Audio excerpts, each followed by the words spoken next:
We might look more about saving time, Dale Beaumont.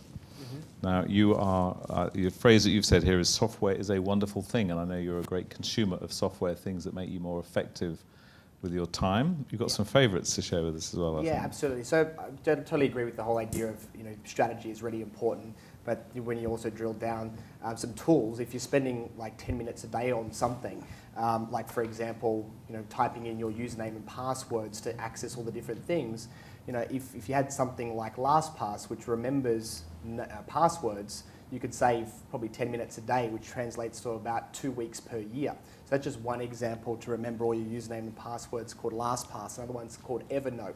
If you've ever been to a website before, you see something that you really like, and then 3 months later go, oh, I wonder what that thing was again, and it takes you half an hour to find what you're looking for.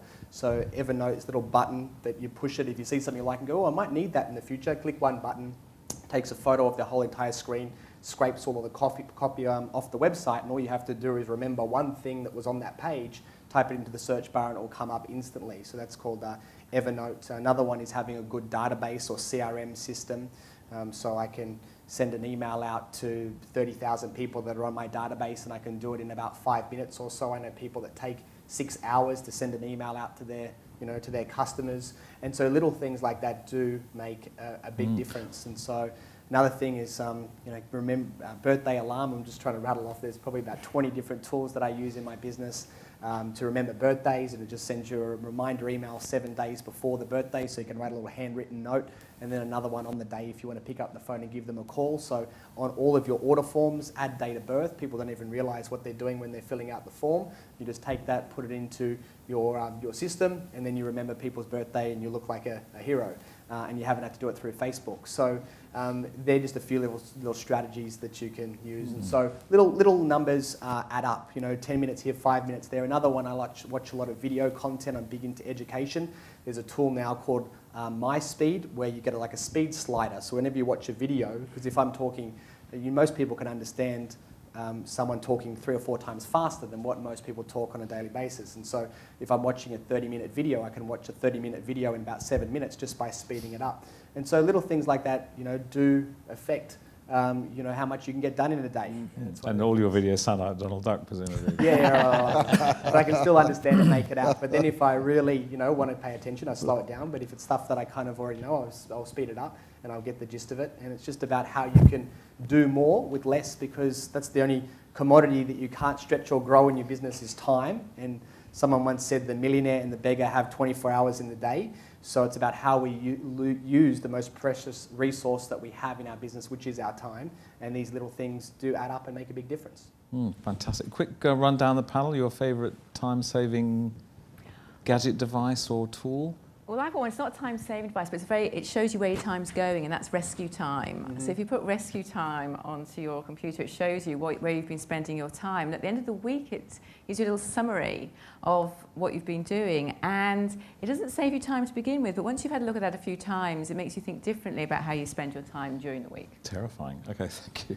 So mine, I'm a baby boomer. I'm not good with technology, I've got to admit. So my favourite time-saving thing for me is great people, great team members.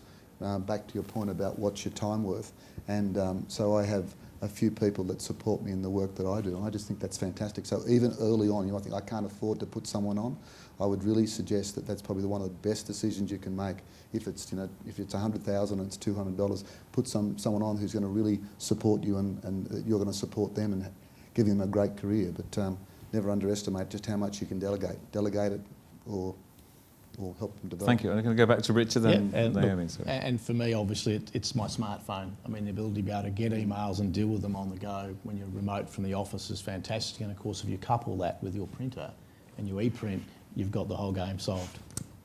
Naomi? I suppose I would look at it in two things. One is about personal productivity, and the other thing is about time within the organisation. On personal productivity, I just turn off email.